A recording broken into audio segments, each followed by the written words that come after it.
Welcome to the Week in Mobile, episode number 11, recorded Sunday, April 3rd, 2011. Big Media kicks sand in Zite's eyes. In this episode, Zite faces the music as the print industry stalls for time, Google clamps down on carriers and device manufacturers, and is the QNX operating system RIM salvation? All this and more coming up now on the Week in Mobile. It's time for the Week in Mobile, episode number 11. My name is Rob Woodbridge. I'm one of your co-hosts from Untether.tv. With me is Anthony Rizk, the founder and CEO of Zebu Mobile at zebu.com. Anthony, thanks for coming back. Good to be back. Well, this is number 11. And with me, obviously, with us as well, is Jeff Bacon. Bacon on the go. He's going to register sausage on the go, eggs on the go, bacononthego.com, about.me/Jeff Bacon, and obviously you're now the full-time purveyor of all things mobile at bitheads.com. Jeff, and hey. Returning from opening day at the Rogers Center to watch the Blue Jays sweep 2 games. That's true. Great experience this weekend. Great experience this weekend. And you obviously spoke at a conference, and you also went to the BlackBerry Developer Days. So it was a big week in Toronto this week for you, and actually bumped into somebody who actually listens to, the one person who listens to this podcast. Yeah, it was great to meet a listener of our podcast in person. So it was a brief conversation after the Mobile App Madness, but definitely going to have to meet up again when I head back to Toronto next time. Mobile App Madness. I love it. So as you know, this is the place where we not only do we take what happened last week in the mobile industry and we stretch it out and we talk about it and we talk about it till we shouldn't be talking about it anymore, and then we talk about it a little bit more. Just give you a little bit of insight. We don't always have the answers, but we certainly do have an opinion about what's going on in this industry, and that's obviously why you come here and listen to this. So last week, small company in Vancouver, and this is our first story. Last week, a small company in Vancouver, based out of Vancouver, called Zite, which is a news aggregator of sorts. It's an application. Just go to Untether.tv. It's the latest video that's up there, interview that's up there.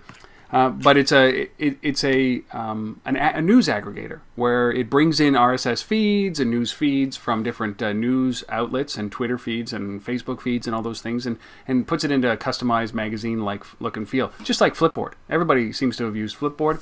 These guys are Canadian-based, and they have received a letter from a group of some of the largest media outlets, including the Washington Post and Associated Press. And it's basically a cease and desist to stop bringing their content into this. And, GigaOM wrote a great article about, entitled, Note to Media, Don't Fight Zite, Learn from It. And this is a serious issue that's going to go on, I think, forever. And is this just a case? My opinion is this is just a case of old media trying to stop innovation. Is that too much of a blanket statement here?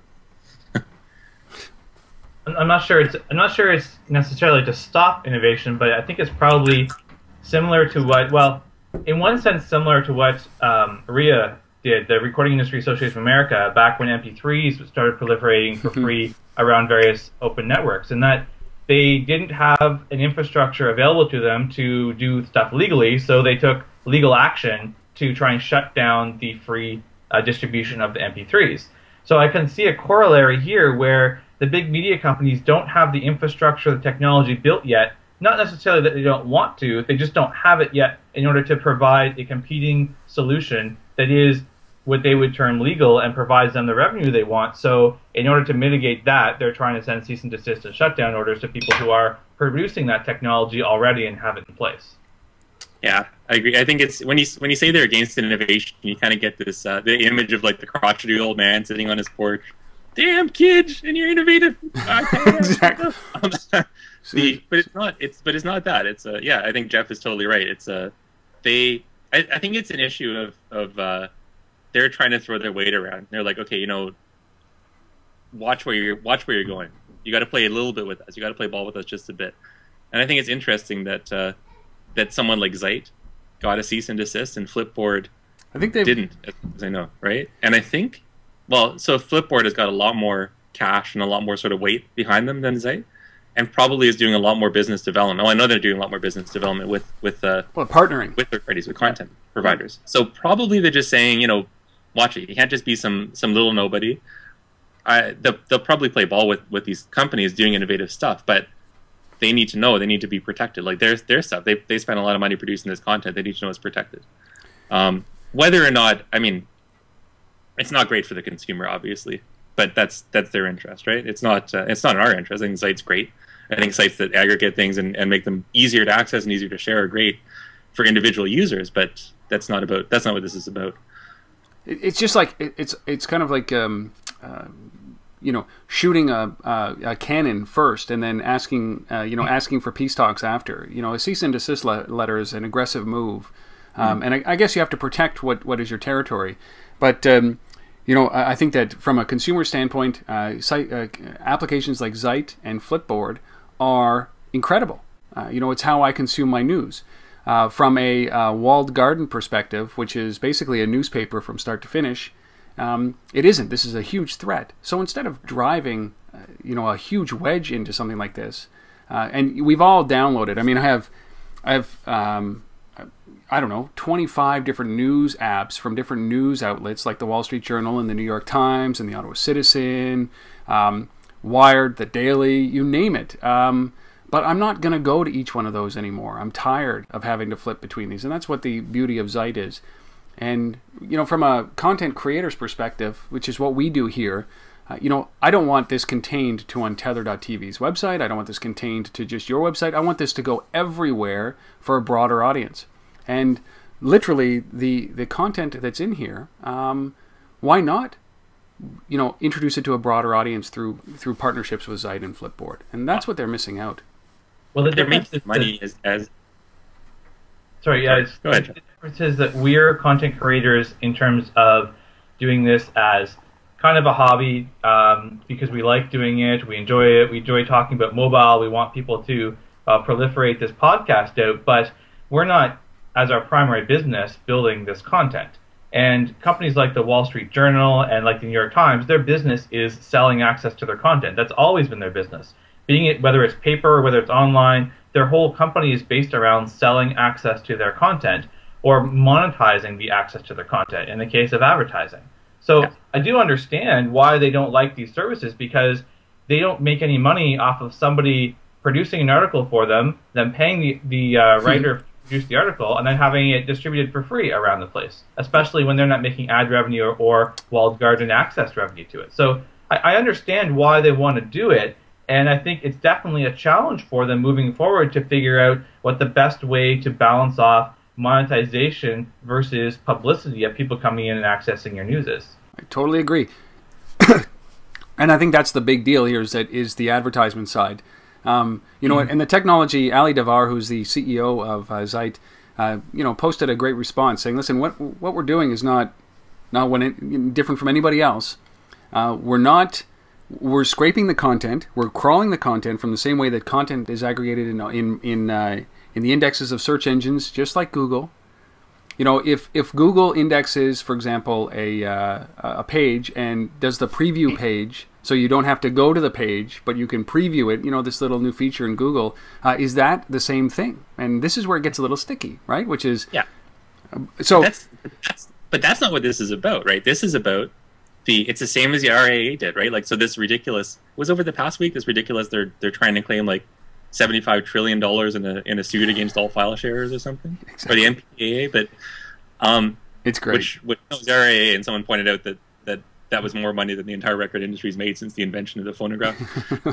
But it's about scaring people, right? This is about, so it's unfortunate to be Zite, to be in their position, but I think this consortium of publishers, they took a look and they said, okay, Zite's pretty high profile, like they've got a lot of buzz around them. They don't have the resources to defend themselves. They don't have the agreements in place. They're not in bed with us yet. So we're going to make a high-profile example out of them. It's going to get a lot of press, and it's going to say that the next company that comes around that's trying to raise some money to do something like this, the investors are going to say, well, look, Zite got their ass suit off them, right? Because, so why should we invest money in you? There's a huge risk in that. And I think this is just, now, long term, it's going to hurt the industry. It's going to hurt the publishing industry. But this just gives them a bit of breathing room, and maybe it gives them enough time to produce their own solution. I don't really have a lot of faith that they will. But I mean, gives them a little bit of breathing space, and I think that's what they're looking for. And it's a nasty move, but that's what they're all about. And I hate to argue against a Canadian company, especially one with an amazing product, because I love the product. But the reality is, it's not like Google caching. Because what Google caching is doing is when you see the preview of the article and you click on it, you go to the publisher's website. Mm-hmm. So it is an access point to drive traffic to the website through its caching. Where the Zite program, it does not drive you to that publisher's website. It does not drive you to their applications. It is pulling the content in. It scrapes it by default, removing ads, unless a publisher goes and asks them to, go to WebView, which is what he said on the article. He said, if someone asks us to turn it back to WebView, we will. We'll do it. Well, that's like saying, well, I'll steal from you until you tell me not to, right? I mean, I hate to phrase it that way because I do like the product, but the reality is that's what's happening. And I understand how the publishers are saying, look, if you were just showing the ads with them, and so we were making ad revenue off it as well, we wouldn't have a problem with it. Go nuts for it. We can still monetize off of it. But because what they're doing is saying, we're going to first try and scrape it and pull the ads off and format it for our page and not drive traffic back to your site, that's where the publishers do have a problem with it, and where I definitely agree that there is something there that Zite is doing that needs to be addressed with the publishers in order to find some common ground where they can both make money off it. There's a what's happening here is a complete and utter lack of innovation on the publishers, on the publisher side, and probably a lack of vision, just like the MP3 guys, like the music industry. I don't know that there is a parallel between these two, but there's a massive opportunity for local publishers, companies like papers like the Ottawa Citizen, papers like the New York Times, where to partner with a company like Zite or an application like Zite and add a little bit of local flavor to it. Say that you have to be, I don't know, in New York or in Ottawa. When you check into the application, it senses where you are. It'll display local news stories first. It'll promote that product. So if you're a tourist in a different location, you're using Zite, you launch Zite, the first ribbon could be local newspapers. I just think it opens up an opportunity for them to broaden their audience and drive activity to their websites or drive activity to their products, their print products. What this tells me is that it's defense first, and in 5 years, in 8 years, when print is on the last rung, when there's 9-page newspapers being printed as flyers, and it's a dead industry, what's going to happen then? They're going to be fighting the same fight. Stop fighting, start innovating. And companies like Zite, who really do, even their technology is iterative compared to some of the stuff that we've seen out there. But companies like that, partner with these guys, because that's really where the future is. And I, for one, don't launch these newspaper apps anymore. I just use Zite or Flipboard for my news aggregation. But there's a lesson on that. Sorry, there is an example. Jeff, go ahead. No, there is an example of an industry that has done this successfully, has a business model in place where there's publishers, distributors, all making money, and that's the television industry. There's people producing content, and there's people distributing content. And the people distributing content pay for the content that they are distributing, and then charge the people that are accessing that content. Cable providers, for example, pay television stations for the content. And those television stations make money off of ads, and those cable providers sell access to their customers. So there is an ecosystem there with a model that has worked. Whether that will work with news or not, where Zite charges people to access Zite and then pays for the content from the publishers, which would be the analogy to the way the TV show does, I'm not sure if that Of course it does. Of course, you think about this, is that if you provide a feed to Zite, and it's a New York Times article behind a paywall, you provide a synopsis and a title of the article with an overview of the article, like they do on their website. Zite could be an enabler for transactions, microtransactions for the New York Times for one-off article buys. If you want to do it, do it. If you have credits or Facebook credits that you want to apply to this, you can see how this can become an ecosystem where it's revenue generating, content is protected, but it's all done through these aggregator sites or aggregator apps. And that's really where they're not paying attention here. They're not thinking a little bit forward around how they can turn their content into revenue.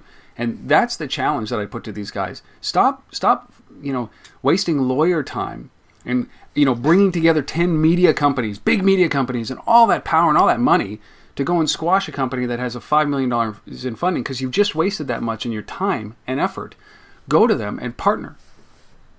I don't know if we can. We're not going to solve this, and that's the greatest thing about this podcast is we don't solve any issues. We just bring more up, and then somehow try to gracefully go to the next story, which is a great story. But we've talked about this theme throughout the other 10 episodes, which is about Google and their Android marketplace and Google and tightening the Android ecosystem, which is a really great. I mean, it had to happen, but now they're really tightening it down. They're using that one tiny little clause inside of their in their agreement, saying, "Listen, we have the ability, we have the right to clamp down." It's like the clamp down clause, and they're doing that. Which I, for one, I got two different perspectives on this. One of them is that I don't want Android to be splintered. And I think that's happening. We're seeing the beginning of that. But I look at them and say, boy, who is the most critical about Apple's ecosystem and clamping down on Apple's ecosystem? I said, everybody flocked to Android because it's open. And it's never been open. I'm going to stop talking. I'm going to let you guys try to figure this one out. Any thoughts on that? Well, clamping down on... So we're talking about... Okay, so I honestly didn't read this article, but we're talking about, like, Google clamping down on what device manufacturers can run on their... Because there's two things that happen, right? Or no modifications. There's Google clamping down on the OS, on what, on sort of what they're releasing. And then there's also talk of Google clamping down on like market, on approval of apps for the market too. No, this is on the manufacturing side. So the manufacturing, so I think both have to happen. So on the manufacturing side, it's interesting, right? I think that, so Android's got a really big market share, right? They're over above RIM and above Apple. Yep. In smartphones, and so I don't know. I don't know if we know what Android is yet. Like, it could just be. I still suspect that a lot of it is just that. It's just it's the default choice. Well, listen to what they say. So Business Week reports that manufacturers and operators will no longer be able to amend the operating system when they see fit, and will have to seek approval from Android head Andy Rubin if they want to receive early access to the most up-to-date versions of Android operating systems. So these are carriers, manufacturers and carriers are not going to be able to customize the operating system without Andy's express written consent, like a note from your doctor. Without Andy, Dr. Rubin. Dr. Rubin. What do you think? What do you think, Bacon? There's a big issue right now that's going to come up with this, which is, I think it was Cellular South just announced that they are going to embed Amazon's App Store on all Android devices. Absolutely. Well, that's a modification of the operating system. Yep. So this is Google going, well, wait a minute. If Amazon comes in here and builds a better store than we have, they're going to just slip right in, and they're going to remove the whole Android market from the whole Android thing, which in theory is a big piece of Google's potential revenue off of Android. So did they not see this coming? Well, they did, but the thing is, as we noted, one of the reasons for Android's proliferation has been the openness. Yeah, and if they had it locked down, it wouldn't have been proliferated as far. So Google had to keep it open enough to get it proliferating out, to get a market share big enough to start making money off of it, and then that's when they can go, oh, yeah, wait a minute. Okay, now it's out there. Now we need to worry about fragmentation. Now we need to lock this down so that we can actually make some money off it that we've spent billions of dollars investing in. Google pulling the old bait and switch, man. I don't know. So I think they still don't know. I don't know that Google intends to make a lot of money off of the App Store revenues. I mean, I thought Android. I still think Android was just there to keep someone else from controlling everything, and to keep them from cutting off Google's like cash cow. Not anymore. It's going to go to mobile. I think that's the main reason. It's a big strategic move. But I would say not anymore though, because this is not a move that says, you know what, we don't care about Android, we don't care about the the marketplace. The stories that were, I mean, they just launched their in-app purchasing, and they want a piece of all of this, just like Apple does, and they want to control who gets in. And the point that Bacon brought up, which is the onboarding Amazon's app store, Android App Store, is like I can imagine all these smart guys sitting around a room and like, oh shit, oh wait, the world's biggest merchandiser, or They want to what? They want to sell apps? Okay, let them. Oh, wait a second. They're onboarding it to device in our own operating system? Oh, you mean they're redirecting from our store to their... Wait. Oh. Okay, Andy Rubin, clamp down. Now you need a note. Well, I don't know. I think it could be... We've talked about the bigger picture of Android on previous podcasts, which is that ultimately we think the goal of Android is to get Google enough presence to continue their primary business model, which is selling ads, right? And other stuff they do peripherally around that to support the ecosystem, like in-app purchasing, which doesn't directly sell more ads, but does make the platform more appealing to developers, therefore more appealing to consumers, therefore get more devices in people's hands, therefore download more free apps that have ads in them. So doing in-app purchasing is not about redirecting revenue from ads. It's about keeping the platform competitive and building it out. And if Google is saying, okay, we need to control the ecosystem more, it's because they don't want Amazon to have 50% of the market share and Android market at 50% of the market share. So when they go, oh, wait, your only ad platform you're allowed to use is AdMob, which they purchased, like Apple has said the only ad platform we want you to use is iAds, then Google loses half their ad revenue by having Amazon control a store which doesn't have that requirement in it. So this is a big picture thing of Google saying, ultimately, long term, we need to control advertising on Android, and every time we see leaks in that long-term picture, we need to cut them off before they become gushing holes. I think it's something like that. I think it is a long-term look. It's the platform. I think Google might be smart enough. Well, I mean, might be smart enough. Google. They're smart enough. They're not too dumb, right? They but I think that they see that there is a threat to Android, to the viability of the platform. They have a lot of. I mean, there's a lot in terms of percentage now. You know, the number of Android absolute numbers, the number of Android smartphones out there. But there's a long-term viability threat to the platform. You know, if everyone's got their own version of Android, it's really not a platform at all. It's just sort of a default. We've just given you, you know, a sort of an investment, a free investment in R&D for your own smartphone OSs. And there's no actual market, so we're not actually doing anything. Everyone can control this. We've just splintered the smartphone market even worse.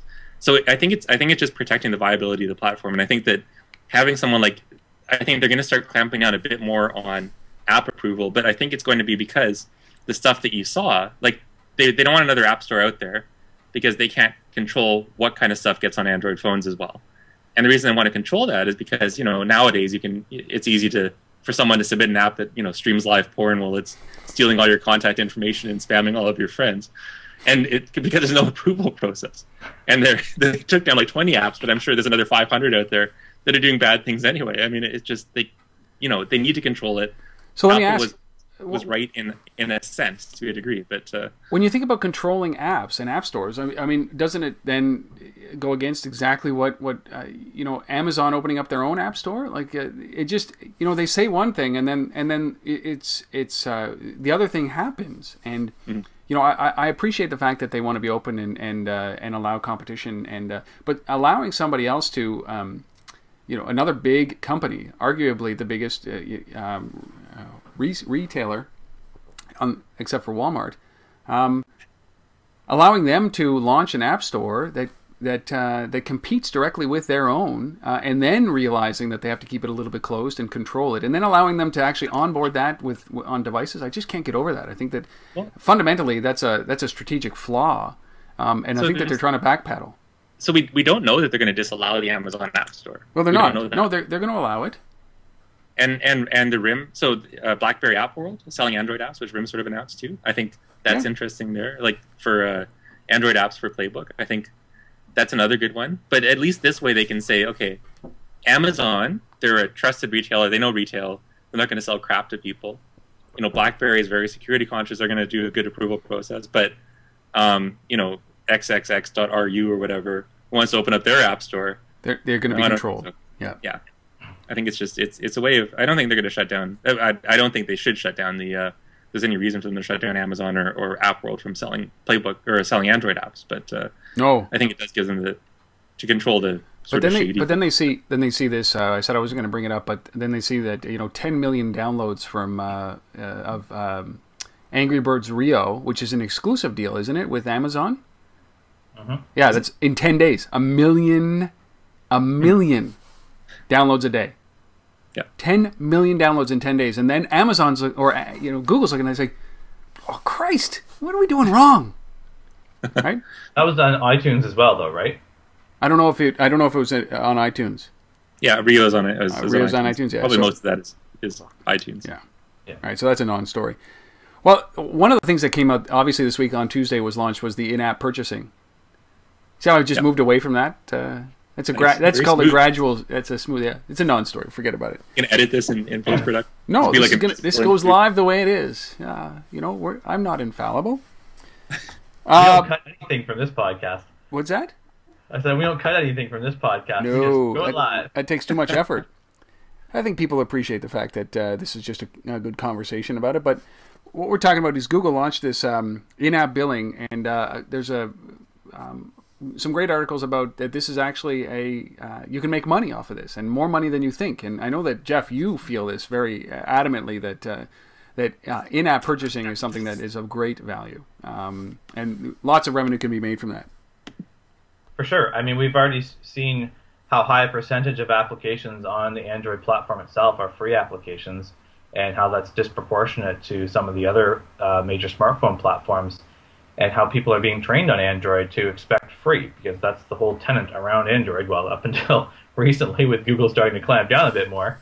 But it's been free has been the norm, and so far the only business model for free has been ad-supported. So having in-app purchasing through Google, I mean, you could always build your own, which is not overly challenging, which does take a bunch of work, especially for a small developer. Having Google open it up to everybody suddenly means that all those freemium titles that are flooding through iTunes top lists right now, those titles are suddenly be able to make money on Android as well, especially in the US with over 30% of the market being in Android right now. Yep. Well, they said that 49% of the iPhone app revenue comes from in-app purchases. 49%. Yeah. So big opportunity, especially as Android, the proliferation of Android applications just starts to escalate. So let me ask you this. We just had this long conversation about Google's real view or vision of Android. And would this not go against their advertising model? Shouldn't Android just say, hey, only free ad-supported, wink, applications in the Android marketplace? Wink, because we're what? Android, we're Google, wink, and we make all our money on advertising? That would make more sense to me than actually doing this. But not to all the developers. No, but it doesn't matter. It's a Google world. Well, but it does. You want the apps. And if you're just saying you can only have free apps, no in-app purchasing, or we discourage it, well, we don't make it easy, you're going to... Yeah, but... I mean, Angry Birds? Would Angry Birds be on Android? Well, Anthony, if you just think about this, is that what is Google good at? They did AdWords, right? And so you turn your free website, you throw some AdWords on it, and you start to generate revenue from it. They revolutionized the way you get ads on websites. Why wouldn't they look at doing it this way, making the pitch for developers that they can make some good money on things that they would never have been able to make money on, like a website before, right? Makes sense to me. That's true to their vision. I think that they think that the app world or the marketplace is a bigger opportunity than they're letting on. And advertising isn't the end game for them. Well, I mean, as we mentioned before, in order to get a high number of users, you need to have a high number of apps. That's what the kind of common tenet amongst quality apps. And a high number of handsets. Yes. Right?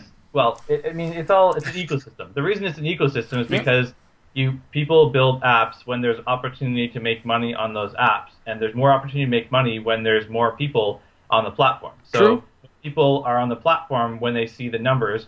RIM would not like you to use this as a metric, but the number of apps available, people tend to look at that kind of blindly and think there's more selection, more choice, and therefore more likely to buy handsets. So it's all kind of full circle, and not providing in-app purchasing is eliminating a whole category of developers and applications who just aren't willing to have a business model that's different on Android than it is successful on other platforms. Yeah. So adding that as a whole opportunity means you don't eliminate advertising revenue for in-app purchases. There's tons of in-app purchase games on iTunes that use an advertising model as well. Mm-hmm. And what they do is they show ads, and then either you pay to disable the ads or you pay for particular things in the games, but they still show ads to everybody because only 3 to 4% of people are actually going to make an in-app purchase. The rest of the people you monetize via ads. Yep. So just because all that revenue is coming from coming from their in-app purchasing, like on iTunes and whatever the number is.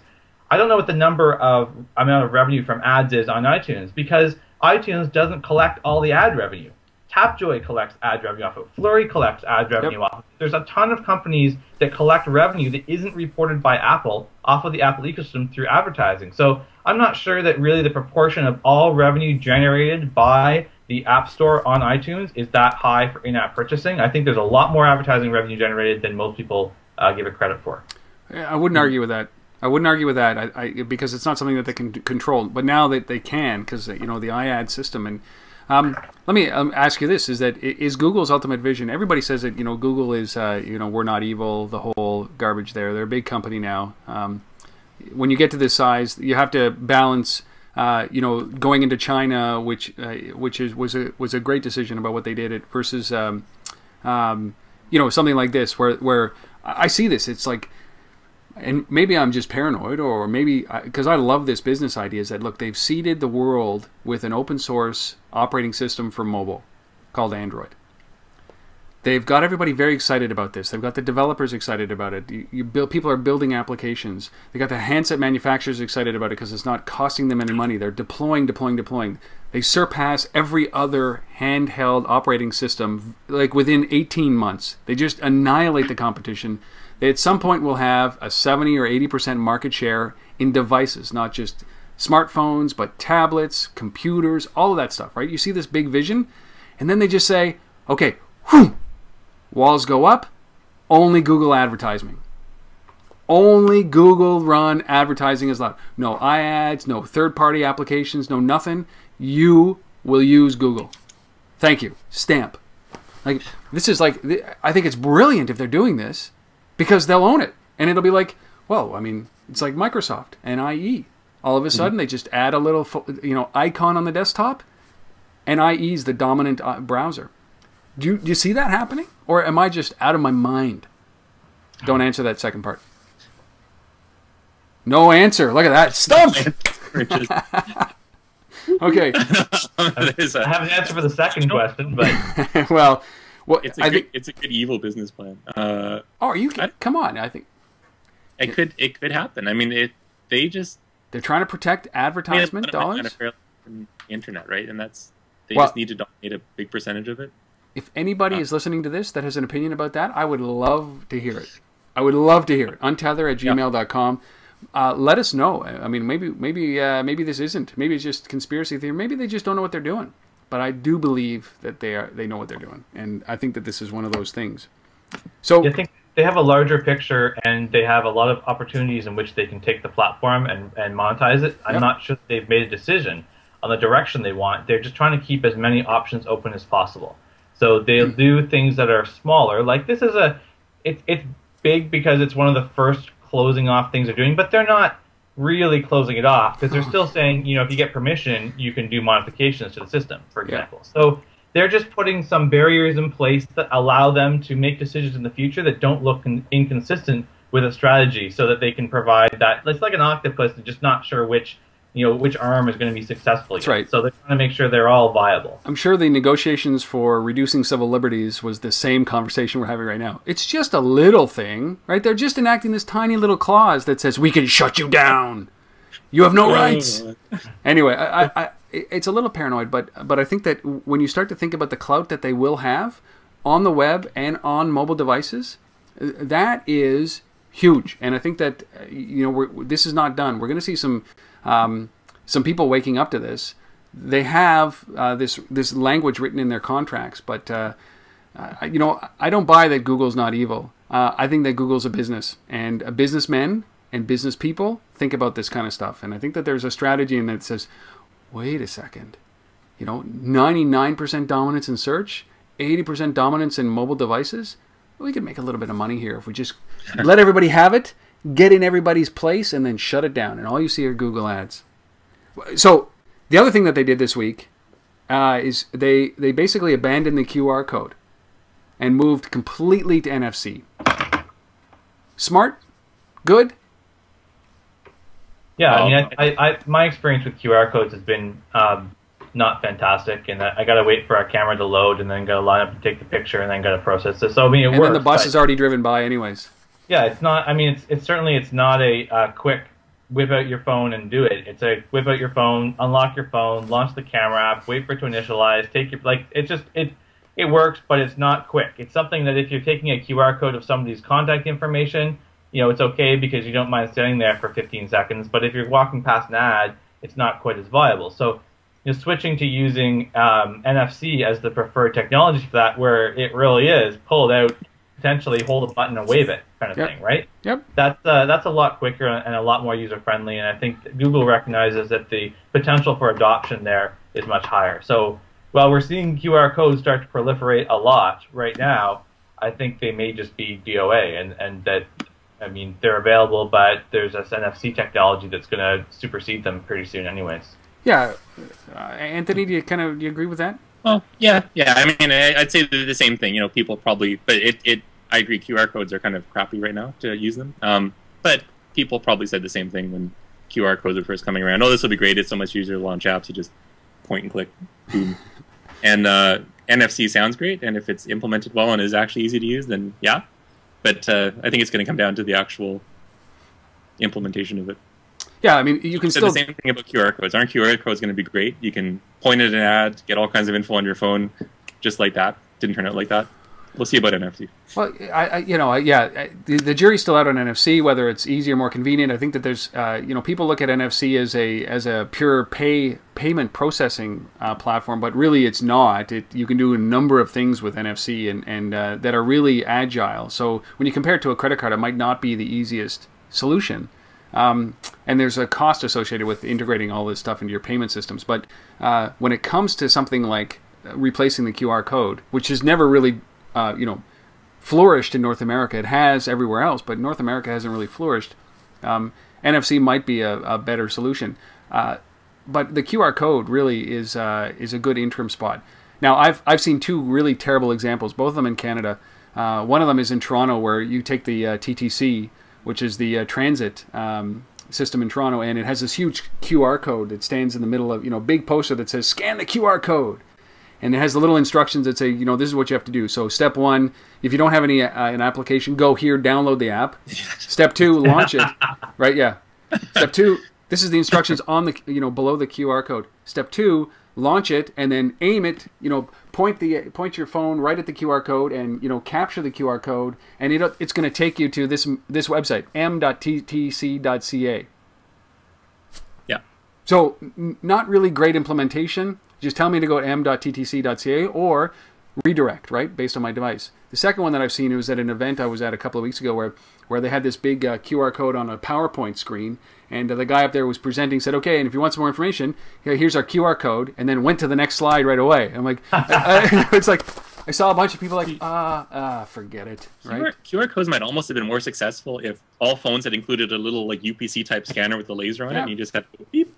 Well, I think instead it's of part of that. Camera and opening up an app and doing it's just What I like about it is NFC might be that. NFC might be that good. Well, it might be, and it'll. I like the combination of a technology like Bump, but I like the way that BlackBerry's integrated it, which is all your contact information. The QR code is my I just never know where it is in the menu system. Half the time scanning something, even on BlackBerry. It's just yeah.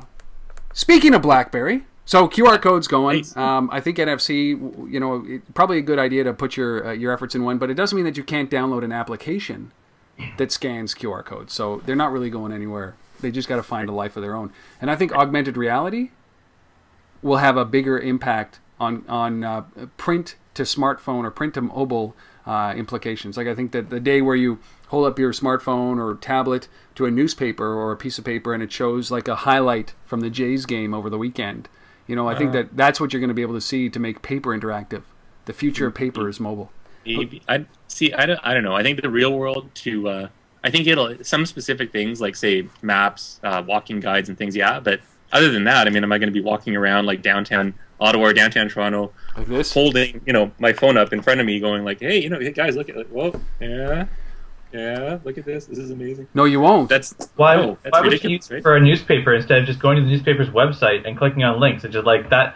that kind of use with all the examples they've shown, or a lot of the examples they've shown where you like hold it over something. I'm like, well, I wouldn't publish that and say hold it over my paper. I'd say go to my website and you can see it right there. You know, I wouldn't need to do that distribution mechanism. But remember, we could go so far into anyway. But yeah, I think that I agree. I think that's for specific. We'll do an episode for specific niches. We should talk about AR in another episode. We will. We'll do an episode on augmented reality. There's a lot of stuff coming out, but I want to make sure that we can aggregate it, and we'll do a full episode on augmented reality. I think that'd be cool. That'd be cool. It will be. We'll have to wear little avatar things, right? You know, that the camera. That'd be awesome. Well, actually, I'll appear as avatars, as whatever they're called. Exactly. I get the cowboy hat. Motion capture, yeah. So speaking of RIM, in this transition, a show would not be complete if we didn't have a conversation about RIM. I know that you were in Toronto at the developer day in RIM, which is basically Jeff showing people how easy it is to develop in for the Playbook. But one of the biggest stories that came out this week was that, and you made a point of this, is that you almost bought one. You almost pre-ordered a Playbook, Jeff. And it doesn't come with mail, messages, or contacts. And in a previous episode, you talked about how great it was that they were doing this iterative software-like approach to the hardware and features that were available. But mail, messages, and contacts, that's pretty big, right? Like, it stopped you from buying it, didn't it? It did, because I use multiple mobile devices. I use an iPhone and I have a BlackBerry. Yep. But I don't always have both of them on me at the same time. And honestly, I probably carry my iPhone around more often than I carry my BlackBerry on right now. That's an exclusive. So, here it is. So for a tablet, I need it to work with either of my smartphones, or at least work independently of my smartphones for all the features I want to use. And the BlackBerry Bridge technology it has, for BlackBerry users, you do get mail, apps, contact, and PIM information. You just have to do it by bridging with your BlackBerry, which works pretty well. Or a browser, right? Or a browser. Yeah. I'm just saying, I mean, if you want to get enterprise stuff and you don't want to use an enterprise webmail that usually is Internet Explorer based and looks crappy in non-Internet Explorer browsers, I mean, BlackBerry Bridge is the preferred technology to use for that. And that's fine. For the 65 million, 80 million BlackBerry subscribers that are out there right now, that's a good solution for them, and the Playbook will meet their needs, and they probably won't even notice the fact that there's no of those applications on it, because they're always carrying a BlackBerry around with them anyways. And since it's Bluetooth, you get, 30 feet, 30 to 100 feet of Bluetooth connectivity, so even if you leave your BlackBerry on a different floor in your house, you're probably good enough to be able to leverage the Playbook in order to access that stuff. But for those of us who either don't have a BlackBerry or don't use it as necessarily their primary device, it becomes a little bit challenging to look at the Playbook as an all-in-one solution for everything I want to do. So for me, I looked at it and said, well, I'm not sure I need to wait until it has all that stuff on it to buy it, but certainly it stopped me from pre-ordering it, and I think I will wait till it's on the market and see if I can get it to tether with other stuff, or wait till the 4G version comes out so I can put a SIM card directly in it rather than requiring it to tether to my BlackBerry to internet access as well. Well, it's a pretty big thing. You're right. They're clearly targeting existing BlackBerry users, where this is not going to be such an inconvenience. And good strategy. Maybe I'll look at this and say they have to ship, and it's kind of like when you're on the you're down to the last days of ship, and you're like, well, we got to cut features. All right, throw that right out, and we can ship now because we're going to be selling anyways to those BlackBerry lovers. And there's a lot of them, and we'll satisfy the rest of the market soon. Yeah. Right. So it really, you still like this idea of iterative development, like they're doing?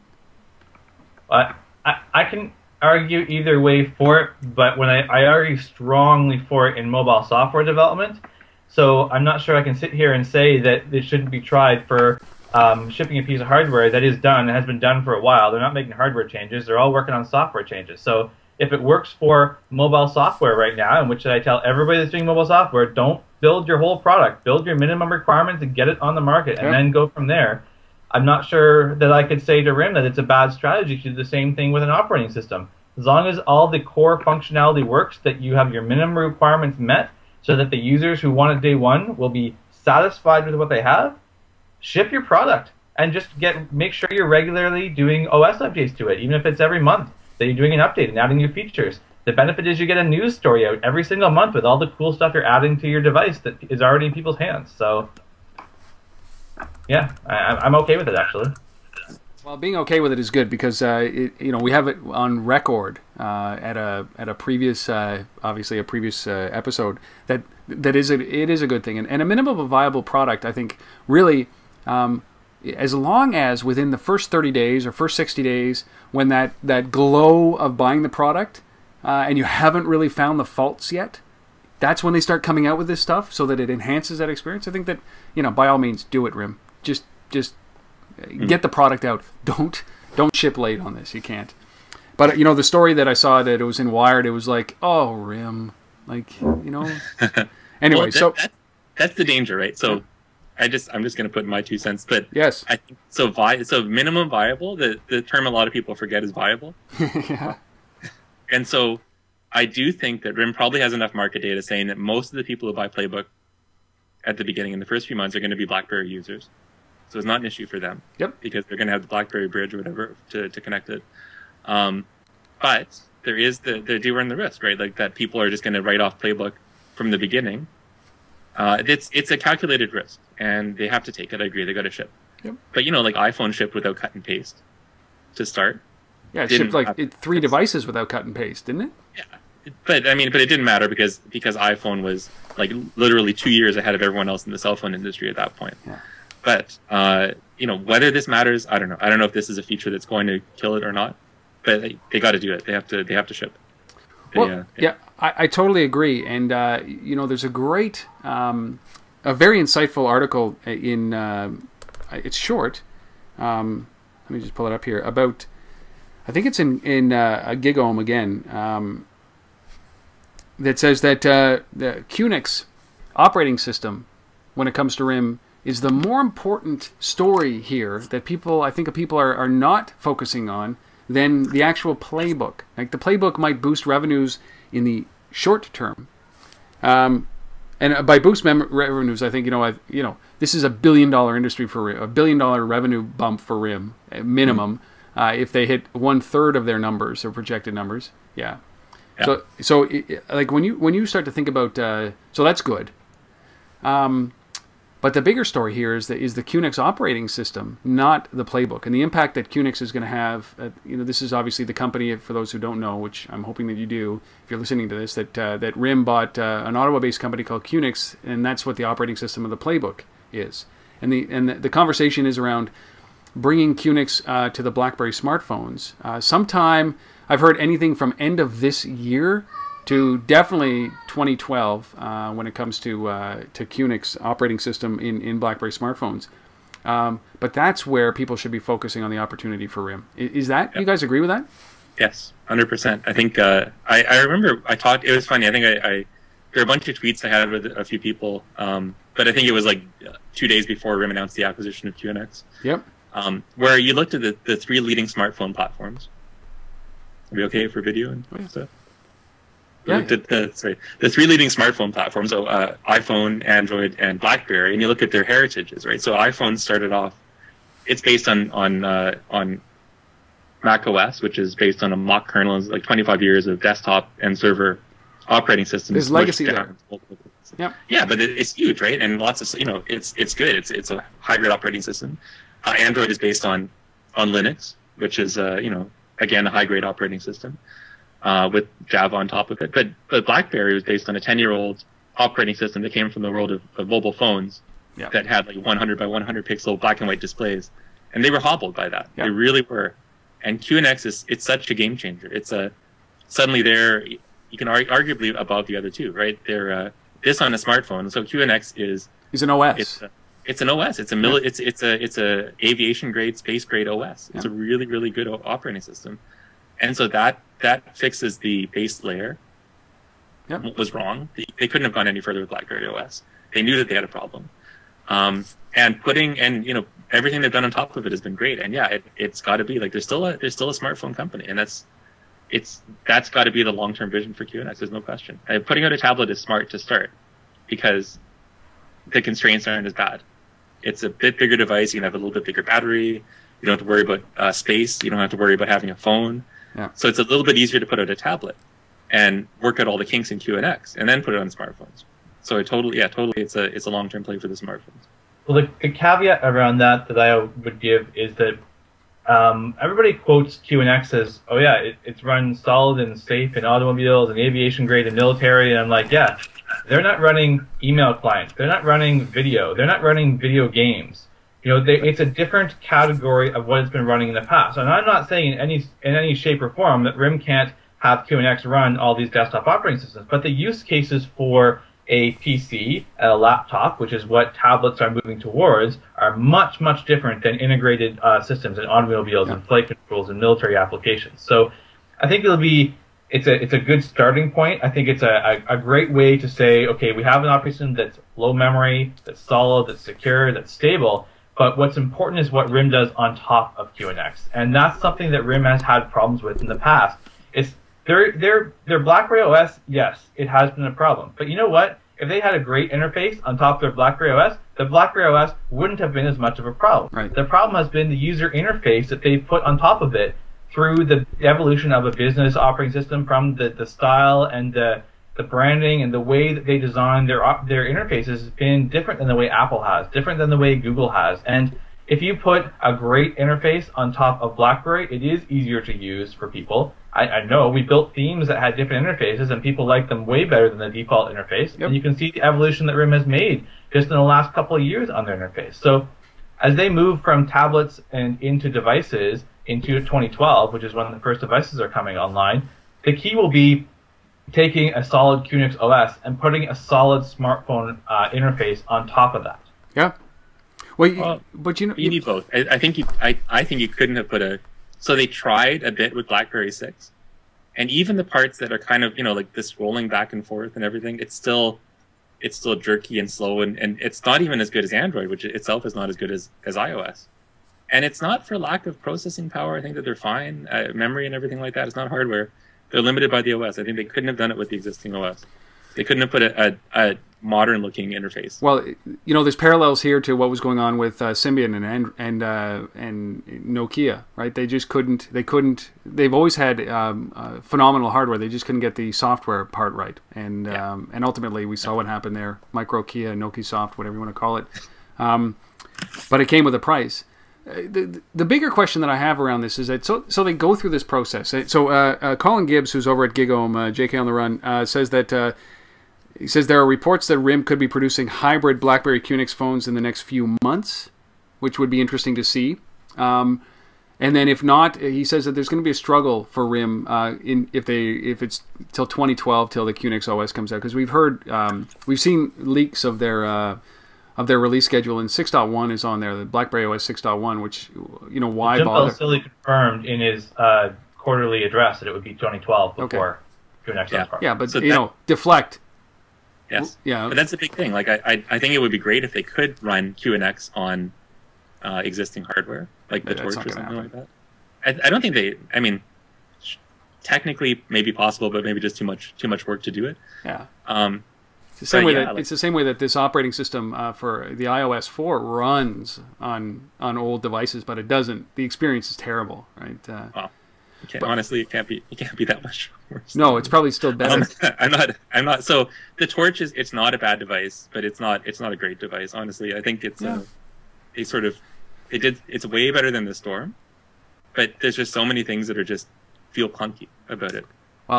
There's opportunity here, but the bigger opportunity. I wrote an article about this a while back about the limitation of RIM is that it's a single industry company, right? It's mobile devices, smartphones, and now tablets, but you'd say that they're relatively similar.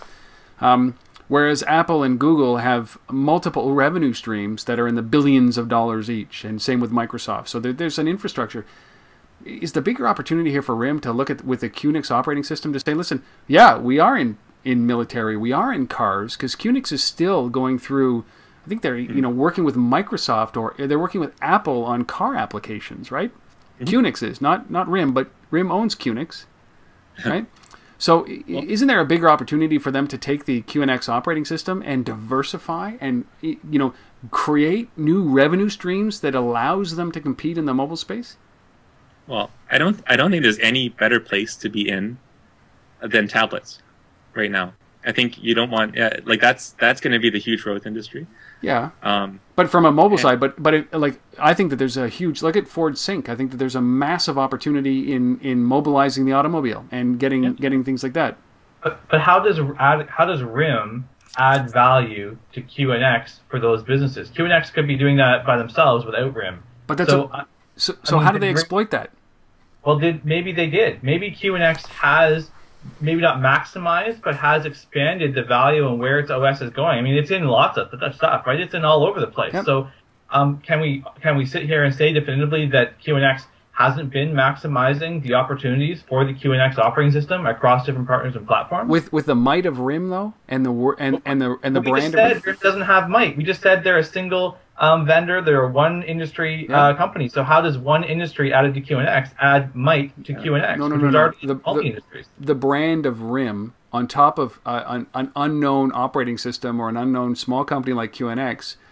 You take a company that's 20 million in revenue and throw it into a company that is Canada's largest company, and all of a sudden, with the relationships that they have, it expands. So you're not only working with, it's the same logic that the tablet that they're going with the tablets is that you're going to buy the Playbook because you're a BlackBerry owner.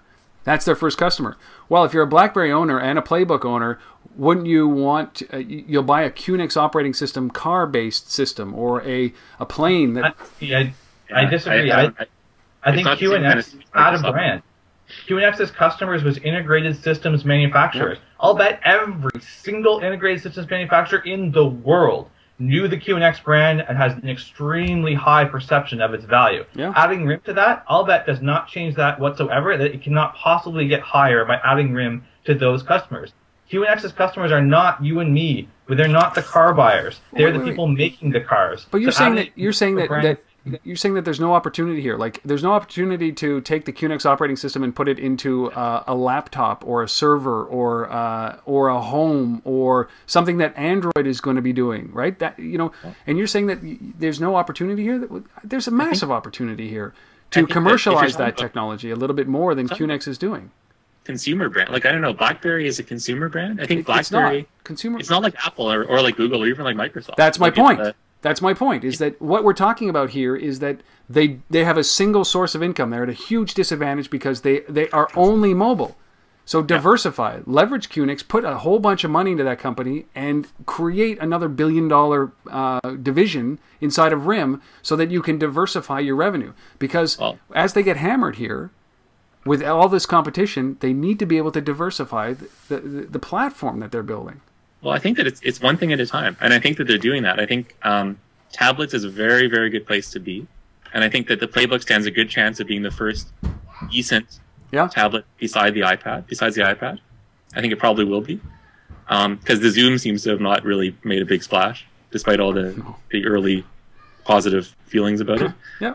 But I think the Playbook could be that. And what Apple is showing is that, I mean, I think what's pretty clear from iPad is that the tablets are going to start to really destroy the PC industry. But they're going to start to just clobber it. I mean, there's always going to be PCs for really specialized uses. Software developers, people who need high performance, extremely flexible machines. Right. But tablets are just going to start to, like, as they get more and more capable, they're going to start to destroy that industry. And so what better place for a company to be than on the forefront of that? I mean, Apple is the forefront. I'm saying, but you know what? By the time that RIM wakes up and is on the forefront, 3 million devices sold in a year. I mean, they're so far behind that think about what's next. They have to do this. They have to be in the tablet space. But they're following. I mean, if you were the number 2 PC manufacturer in the world, you're not doing that, right? If you're the number 2 tablet manufacturer in the world, I mean, given that Apple's going to control the space for at least probably 2-3 more years, are going to be the elephant in the space. But number 2 is not bad. Like it's really probably a lot more money than they make on smartphones, or than they have made on smartphones. And I'd rather RIM focus. Like there's so many companies that try and diversify and then end up being the 10th best in each of their markets, and that's stupid. I'd rather them be second best in a couple of markets and get there and solidify, and then add the third market. You can't go out and take your company from and double its whatever it's doing and be successful at all of it. You really have to focus. And we've talked in the past about how tablets and laptops are going to be converging, and tablets are going to be taking over the laptop space. So effectively, being in the tablet space is being in the laptop space 5 years from now, because the tablet space will take over the laptop space. So I think they are doing that, but we've seen how much time it's taken to bring the QNX operating system up to tablet quality, and then up to smartphone quality takes another year. So it's just, they can do it, but you can't just flip a switch and 6 months later have a PC operating system. No, so it's going to take years to do it. Totally agree, but a little bit of forward thinking is all that I'm asking for. And your point about being 10th and everything, so Ottawa, the city that we live in, was just named the best Canadian city to live in. Did you see this article? And the outcome of this was that it didn't win a single category. It was never number one, and it was never the last. It was always 10th, man, and it is the number one city to live in Canada. 10th isn't bad. How much revenue is Ottawa generating by being 10th? The number one city to live in Canada? Oh, exactly. Well, yeah, exactly. I don't know, but you can be number one, but not be number one in other categories. Now we're totally off. We're done here. I think that we've exhausted all of these stories to death. I'm totally right. You guys are totally wrong. Nice. You can edit this, damn it. Exactly. I'm the guy who controls the mic. No, I think that lots of issues that were brought up, and if anybody out there who's listening to this has an opinion about this, we'd love to hear your thoughts about these stories.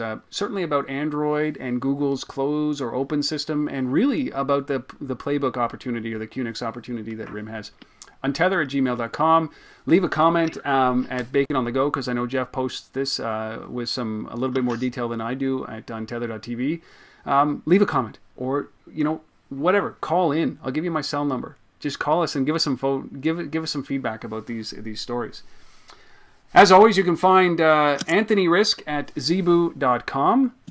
And he's the purveyor of all things that are children-related gaming for zebu.com.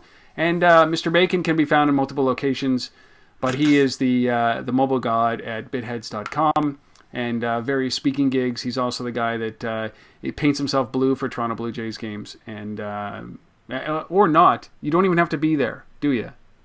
Nope. He just paints himself blue. Down in your basement, have a J painted on your chest. And exactly. He shaves his chest in the form of a J. So about.me/Jeff Bacon or bacononthego.com. And I am, of course, Rob Woodbridge. You can find me at untether.tv or a little bit more personal at robwoodbridge.com. This has been episode number 11 of the Week in Mobile. We really, really appreciate you making it through this entire episode. If you're here, either watching or listening, thank you for doing that. And we'll see you next week for episode number 12. Gentlemen, have a great week. See you next week.